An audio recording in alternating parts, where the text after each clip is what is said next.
ये समर संघ की जो वर्चुअल मीटिंग है, पिछले 19-20 महीने से लगातार ये चल रही है। चूँकि हमारे कुछ नई बहनें, नए सर लोग जुड़ते हैं, उनकी समय की दृष्टिगत रखते हुए ये सोर्स कॉन्सेप्ट भी रखा गया है, ताकि वो इस बात को समझ लें कि समण संघ की जो आइडियोलॉजी है, समण संघ की जो विचारधारा है, वो हमें कैसे इस देश में स्वाभिमान के साथ जीना सिखाएगी और कैसे हमें अधिकारों के प्रति जागृत करके उनके प्रति इकट्ठा होकर के अपने उन अधिकारों को बचाने के लिए हम लोग कैसे इकट्ठा होंगे। पिछले समय से हम लोग बराबर लोगों को जोड़ते आ रहे हैं और ऐसा लग रहा है कि बिना जुड़े किसी भी समस्या का समाधान हो नहीं सकता।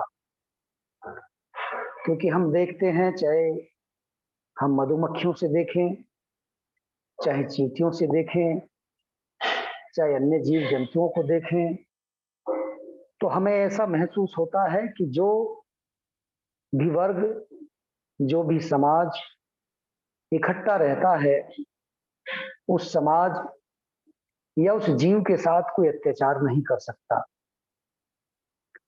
इस देश में दो प्रकार की विचारधाराएं चलती हैं। एक विचारधारा वो है जो हमारे महापुरुषों की विचारधारा, या मुख्य रूप से कहें तो अम्बेडकरी विचारधारा, और एक वो विचारधारा है जो इस देश में समता मूलक समाज की स्थापना में बाधक बनी हुई है, जिसे हम बमण समाज कहते हैं और हम लोग समण समाज के लोग हैं, जिसमें एससी, एसटी, ओबीसी और माइनॉरिटी के लोग आते हैं, जो धर्म परिवर्तित माइनॉरिटी के लोग हैं। क्योंकि इस देश में हमारी जो संख्या है वो 85% से भी अधिक है। लेकिन हम देखते हैं कि देश आजाद होने के बाद से और आजादी से पहले भी इस देश के बहुसंख्यक लोगों पर वो अल्पसंख्यक समाज शासन करता रहा है और शासन करने के साथ साथ उन पर अत्याचार भी करता रहा है और उनको अधिकार से वंचित भी करता रहा है। उन अधिकारों को हम कैसे बचाएं,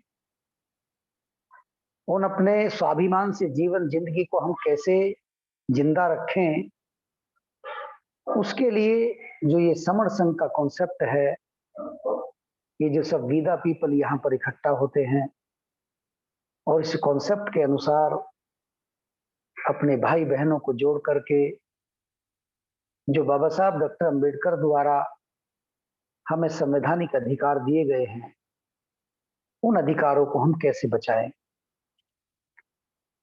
तो हमको इकट्ठा होना यही एक चारा लगता है कि हम लोग जब तक इकट्ठा नहीं होंगे, क्योंकि जो समाज इकट्ठा रहता है उस पर कोई अत्याचार नहीं होता। इस देश में 2 करोड़ लोग सिख समाज के लोग हैं, जिन पर कोई अत्याचार नहीं होता, उनकी बहन बेटियों पर भी कोई अत्याचार नहीं होता। अगर इसी तरह से हम लोग भी इकट्ठा होकर के मजबूत हो जाए, तो जो हमारी बहन बेटियों पर, हमारे भाइयों पर, हमारे लोगों पर जो अत्याचार होता है, वो अत्याचार होना बंद हो जाएगा। लेकिन हम बटे हुए लोग हैं, उनको इकट्ठा करने की ये मुहिम है। उन बटे हुए लोग जो हैं वो विभिन्न जातियों में बटे लोग हैं, विभिन्न समुदायों में बटे लोग हैं। उनको ये एहसास कराना कि हम लोग समण लोग हैं और समण लोग समता मूलक समाज की स्थापना में अपना योगदान देते रहे हैं। अर्थात सभी को समानता का अधिकार हो, एक दूसरे में ऊंच नीच की भावना नहीं होनी चाहिए, सब समान रूप से इस देश में रहें ताकि इस देश को भी तरक्की के रास्ते पर ले जाया जा सके। लेकिन इस देश में कुछ लोगों ने इस देश पर आधिपत्य स्थापित किया और आधिपत्य स्थापित करने के बाद इस देश के बहुत बड़े समाज को हाशिए पर पहुंचाने का काम किया, जिस वजह से जो देश हमारा बहुत आगे बढ़ जाना चाहिए था, इस देश को विकसित देश की श्रेणी में आ जाना चाहिए था, लेकिन आज भी विकासशील देश की श्रेणी में हमारा देश है। जबकि यहाँ पर इतनी मैन पावर है, इतनी प्राकृतिक संपदाएं हैं, लेकिन कुछ लोगों ने उन संपदाओं से, उन गरीब लोगों से, उन आदिवासी लोगों से छीन करके अपने कब्जे में कर लिया।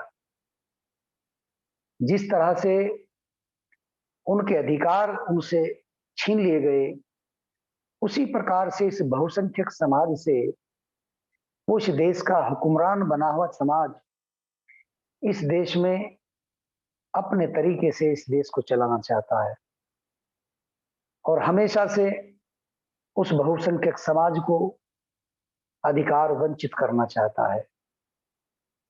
तो हमें देखना यह है कि हम अपने अधिकारों को किस प्रकार से बचा करके रखें, क्योंकि हम लोग विभिन्न जातियों में बटे लोग हैं। तो उस जाति अभ्यास को हम छोड़ करके जातियों में बिखरे हुए न रह करके ये अपने मन में एक दृढ़ संकल्प करें कि हम लोग समण लोग हैं और हमारी पहचान जो है वो समण से ही होनी चाहिए।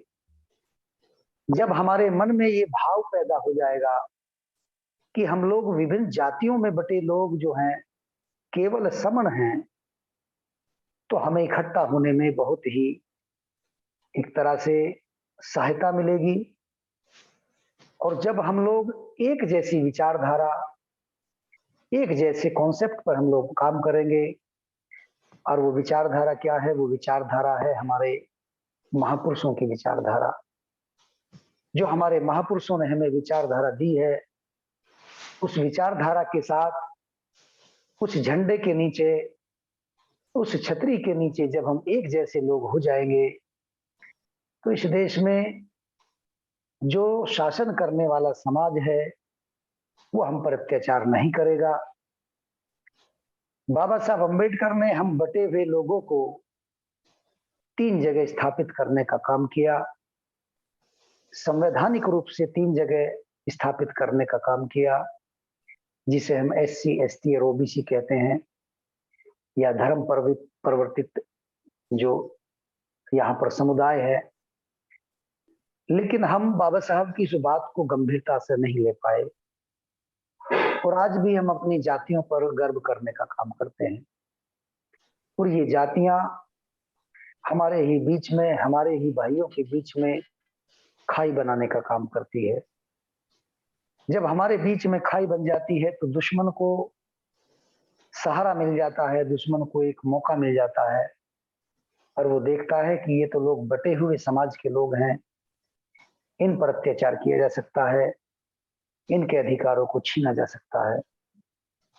तो जब तक हम इकट्ठा नहीं होंगे तब तक हम अपने अधिकारों को भी बचा नहीं सकेंगे। इस देश में जब तक हम एक मंच पर नहीं आएंगे तब तक अपनी बहन बेटियों की रक्षा करने में भी हम लोग असमर्थ रहेंगे। हम जहां भी हैं, आपस की द्वेष भावना, आपस के विचार विभेद भूल करके हम ये मान करके चले कि हम समण हैं और हमें बाबा साहब अंबेडकर के हम लोग वंशज हैं और हमें इकट्ठा होकर के हमें अपने अधिकारों की रक्षा करनी है। क्योंकि बाबा साहब अंबेडकर ने हमको जो अधिकार दिए हैं, शिक्षा का अधिकार दिया और शिक्षा के अधिकार के साथ साथ हमको कहा कि आप लोग संगठित हो जाओ। लेकिन कुछ हमारे महान साथियों ने, कुछ विद्वान साथियों ने उस संगठित होने की बात को ऐसा समझ लिया कि हम लोग विभिन्न छोटे छोटे संगठन बनाएंगे तो शायद हमारे देश में हमारी समस्याओं का समाधान हो जाएगा। लेकिन उसके बाद ऐसा महसूस हुआ कि हम जितने लोग जातियों में बटे थे, 6,743 जातियों में जो बटे लोग थे, संगठनों ने हमको और अधिक जगह बाँटने का काम किया। तो हम संगठन के लोगों से भी ये निवेदन करना चाहते हैं कि जब तक हम एक साथ इकट्ठे नहीं होंगे, तब तक हम अपने अधिकारों को नहीं बचा पाएँगे।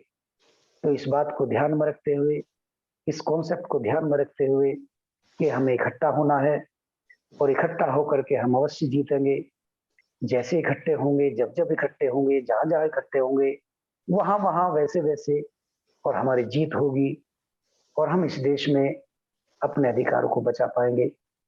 इन्हीं बातों के साथ मैं अपनी वाणी को विराम देता हूँ। संघं नमामि, संघं नमामि, संघं नमामि।